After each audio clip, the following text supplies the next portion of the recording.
بسم اللہ الرحمن الرحیم۔ السلام علیکم ورحمۃ السلام علیکم۔ لال پنگا تو ہوگی سیدھا سیدھا، اب تیرا کیا ہوگا نیتن یاہو؟ لین جناب، نریندر مودی کے بعد اب نیتن یاہو نے بھی اپنی شامت کو آواز دے دی ہے اور کہا ہے کہ بہن آ جاؤ، تھوڑی بڑی یاد آ رہی ہے کہ وہ جو غلطی نریندر مودی نے کی تھی پاکستان کو اکسا کر اور اپنی شامت کو بلا کر، اس کے بعد آج تک نریندر مودی اور انڈیا پاکستان سے اپنی شامت بلوانے کی نتائج بھگت رہا ہے۔ مجھے ایسے ہی لگتا ہے نریندر مودی کی کاربن کاپی نیتن یاہو یا نیتن یاہو کی کاربن کاپی نریندر مودی، دونوں کے ساتھ اب ایک ہی جیسا سلوک ہوگا، کیونکہ اگر آپ بلائیں یعنی اپنی شامت کو بلائیں اور شامت نہ آئے تو یہ ممکن ہی نہیں ہے۔ خبر یہ ہے کہ اسرائیل نے پہلی مرتبہ براہ راست پاکستان کی مفادات کو ہٹ کیا ہے۔ پہلی مرتبہ براہ راست، اور اس سارے واقعے میں اسرائیل نے بحر احمر کی سمندری حدود میں پاکستان کے تجارتی جہاز جس پر سینکڑوں ٹن LPG لوڈ تھی کو ڈرون کے ذریعے نشانہ بنایا، جس کے نتیجے میں پاکستان کی شپ پر موجود جو LPG کا کارگو تھا اس کے اندر ناک آگ بھڑک اٹھی، جس کو جہاز پر موجود پاکستانی عملے نے بھی جان پر کھیل کر بچایا اور جہاز کو بھی ڈوبنے سے بچایا۔ اور اب کسی بھی کارگو جہاز پر، خاص طور پر پاکستان کی جہاز پر اسرائیل کی طرف سے حملہ، وہ تو کسی طور پر بھی قابل قبول ہی ہوگا۔ اور اب اس کے بعد ڈیولپمنٹ یہ ہے کہ پاکستان کی طرف سے بحر احمر اور بحر عرب میں پاکستانی مفادات کو تحفظ دینے کا نہ صرف فیصلہ کر لیا ہے، بلکہ یہ خبر بھی موجود ہے کہ پاکستان نے اس اہم ترین تجارتی روٹ کی حفاظت کے لیے سعودی عرب کے شہر تبوک کی ایئر بیس پر اپنے جنگی طیارے تعینات کرنے کا فیصلہ کر لیا ہے، تاکہ وہاں پر رہتے ہوئے اس اہم ترین تجارتی روٹ پر بھی نظر رکھی جا سکے، اس کی حفاظت بھی کی جا سکے، اور سب سے بڑھ کر یہ کہ پاکستانی مفادات کا تحفظ بھی کیا جا سکے۔ اس ساری صورتحال پر بات کرتے ہیں اور دیکھتے ہیں کہ اس واقعے کی تفصیلات کیا ہیں اور اس واقعے کے ڈپلومیٹک اثرات کس حد تک ہمارے سامنے آئیں گے۔ اور یہ بات کسی سے ڈھکی چھپی نہیں ہے، اب تو یہ کھل کر بات سامنے آ چکی ہے کہ پاکستان اب مشرق وسطیٰ میں نہ صرف موجود رہے گا، بلکہ پاکستان اپنی فوجی طاقت کے بل پر، اپنی جنگی صلاحیتوں کے بل پر مشرق وسطیٰ میں امن قائم کرنے کے لیے بھی بھرپور کوششیں کرے گا۔ اور یہ ڈیولپمنٹ اسی وجہ سے بھی بہت زیادہ اہمیت کی حامل ہے کہ امریکن پریزیڈنٹ ڈونلڈ ٹرمپ کی طرف سے UN کے جو سالانہ اجلاس تھا، اس کے موقع پر جو مسلم ممالک کے وفد کے ساتھ ملاقات کی گئی تھی، جس میں غزہ میں خاص طور پر فلسطینی امن کے لیے 21 نکات تھی، ان کی طرف سے ایک روڈ میپ سامنے آیا تھا۔ اس میں سب سے امپورٹنٹ شق یہ تھی کہ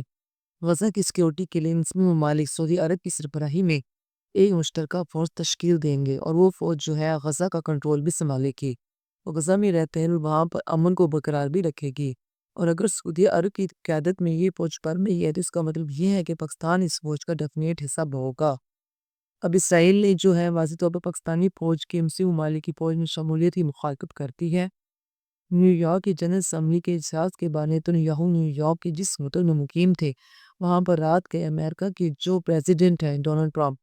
ان کی خصوصی مشیر برائے مشرق وسطیٰ اسٹیو وٹکوف نے یہ کچھ شینگ ممالک جو کہ ہیں سربراہان، ان سے ملاقات کے بعد نیتن یاہو سے ملاقات کی تھی، اور اسٹیو وٹکوف نے نیتن یاہو کے ساتھ ملاقات میں یہ جو ڈونلڈ ٹرمپ کا 21 نکاتی پلان تھا، اس سے نیتن یاہو کو آگاہ بھی کیا تھا، اور نیتن یاہو کو اس بارے میں بتا دیا گیا تھا۔ امریکن پروسیکیوٹر کی اس پوائنٹ یہ جو پیس کا ایک پلان تیار کیا گیا تھا ڈونلڈ ٹرمپ کی طرف سے، اس کے اوپر عمل درآمد کرنا ہے، لیکن نیتن یاہو جو ہے وہ ساری صورتحال میں اپنی الگ سے ایک سوچ ہے، وہ سوچ کو لے کے آگے جا رہا ہے۔ اگر آپ نیتن یاہو کی جنرل اسمبلی میں تقریر کا ملاحظہ کریں تو وہاں پر یہ بات واضح ہے کہ نیتن یاہو اس وقت جس سٹوپیڈیٹی کی ہائٹ پر ہے وہاں سے نیچے آنے کی تیار نہیں ہے۔ اپنے خطاب میں جو کہ جنرل اسمبلی کا ایک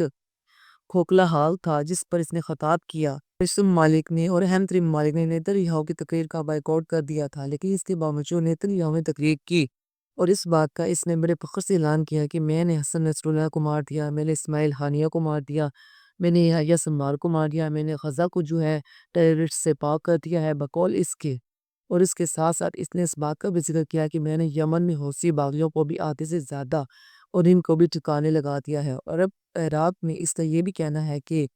وہاں پر بھی اگر جو حوثی آباد ہیں یا جو لوگ مزاحمت کرتے ہیں لیکن انہوں نے اگر اسرائیلی مفادات کو کوئی دکھ پہنچائی تو ہم عراق میں بھی حملہ کریں گے، اور عراق میں بھی اسرائیل کے مخالف کام کرنے والوں کو جو ہے انجام تک پہنچائیں گے۔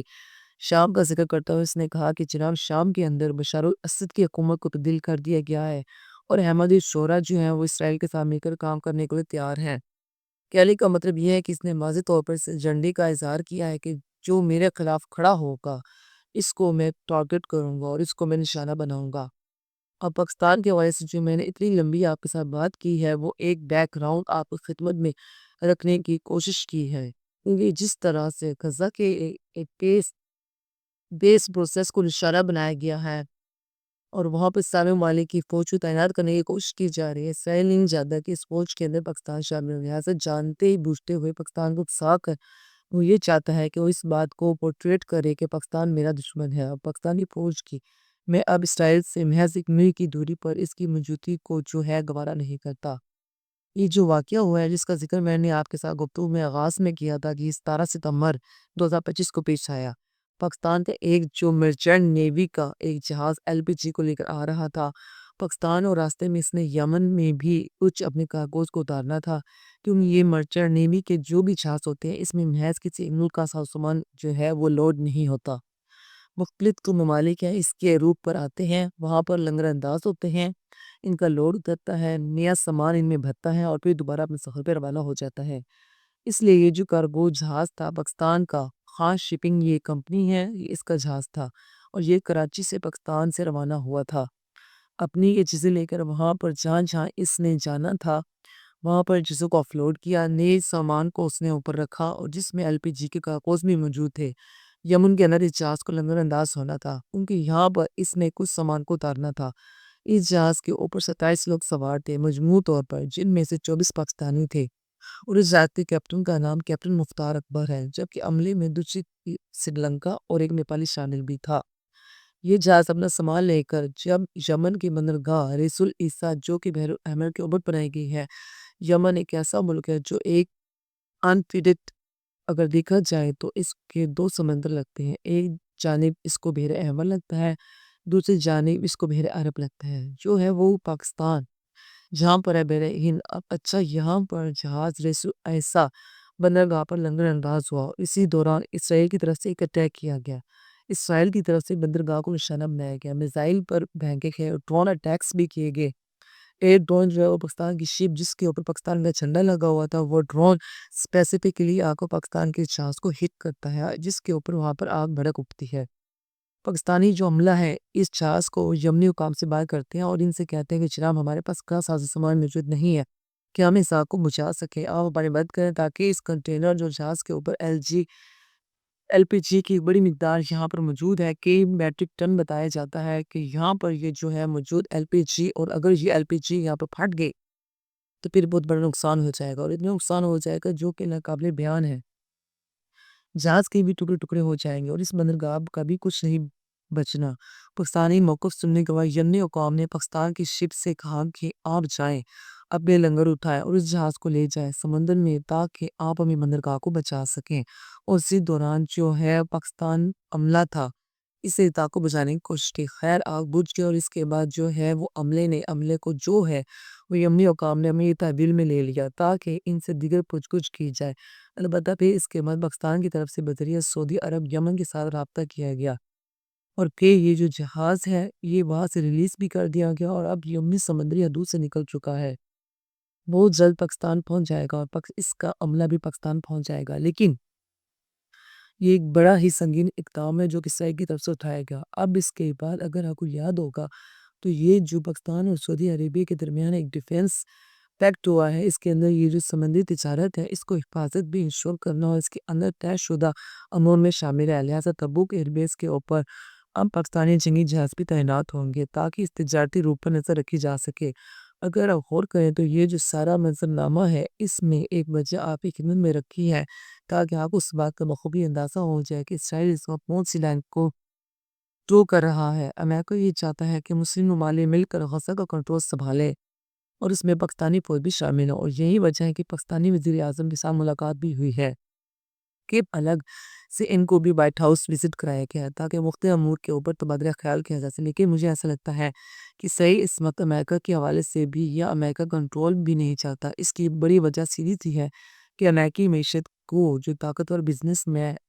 انڈسٹریٹ کرتے ہیں وہ ساری کی ساری یہودی ہیں، امریکن اسٹیبلشمنٹ کے اوپر بھی یہودی کا کنٹرول ہے اور امریکن خارجہ پالیسیز بھی یہودی بناتے ہیں، جس کی وجہ سے خاص طور پر مشرق وسطیٰ کے سینیریو میں جو کہ نیتن یاہو ہے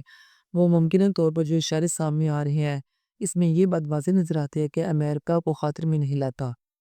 آپ ایک مثال دیتا ہوں، پاکستانی ڈیلیگیشن سے ملاقات کے بعد وائٹ ہاؤس میں ڈونلڈ ٹرمپ نے جرنلسٹ کے ساتھ ایک مختصر سی گفتگو کی تھی، اور اس گفتگو میں خاص طور پر ڈونلڈ ٹرمپ نے بات میں یہ جو کہا کہ اپنے آپ ٹروتھ سوشل میڈیا کے اوپر، شاید اس نے ایک ٹویٹ میں بھی کہا تھا کہ جس میں اس کا کہنا تھا کہ میں اسرائیل کو مغربی کنارے کو یعنی اس کے نظام کی مخالفت کرتا ہوں، اور میں اسرائیل سے کہتا ہوں کہ وہ مغربی کنارے کو اپنے اندر ضم نہ کرے۔ اور وہ اس بات کا بھی انہوں نے کہا کہ بس اب بہت ہو گیا ہے، اب غزہ کے حوالے سے بھی یہ جو ہے نا اسرائیل کو اپنے اقدام روک دینے چاہیے۔ نتیجہ یہ نکلا کہ گزشتہ 2 دن کے دوران غزہ میں جو باقی سٹرکچر بچ گیا تھا ان کو ہٹ کیا گیا، اور تقریباً 48 گھنٹے کے اندر غزہ میں جو باقی مادہ سٹرکچرز تھے جہاں پر فلسطینی رہ گئے تھے ان کو گرایا گیا، اور 2 دن کے دوران اب تقریباً 74 فلسطینی شہید کیے جا چکی ہیں۔ اسرائیل کی ان اٹیکس کے بعد UN کی جنرل اسمبلی سے خطاب کرتے ہوئے بھی اسرائیلی وزیر اعظم نے مغربی کنارے کے حوالے سے کس طرح کی کوئی یقین دہانی نہیں کرائی،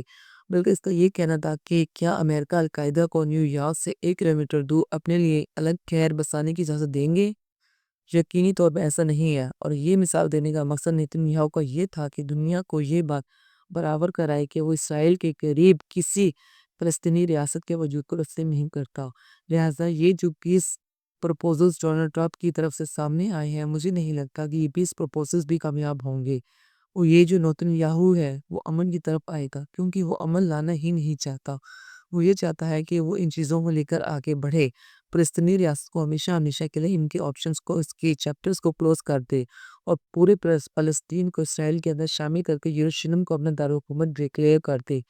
اور مسجد اقصی کی جگہ پر ہیکل سلیمانی تعمیر کرے، اور اپنے لیے جناب ایک جسے کہتی ہے نا اپنے ملک کے اندر یا اپنے یہودی مذہب کے اندر اپنے لیے ایک مقام پیدا کرے، اور اس کے علاوہ اس کی کوئی خواہش نہیں ہے۔ اور یہی وجہ ہے کہ جو تنازع ہے وہ شدید اختیار کرتا جا رہا ہے، خاص طور پر پاکستان کو نشانہ بنانا اس جنگی کارگو شپ کو ہٹ کر کے۔ مجھے لگتا ہے کہ اس کے پروسیکیوٹ میں یہی ایک وجہ ہے کہ پاکستان کو اکسا کر رد عمل دینے پر مجبور کیا جائے، اور اس کے بعد یہ جو امن فورس غزہ کا کنٹرول سنبھالے گی تو اس میں پاکستان کی شمولیت کا راستہ روکا جائے گا،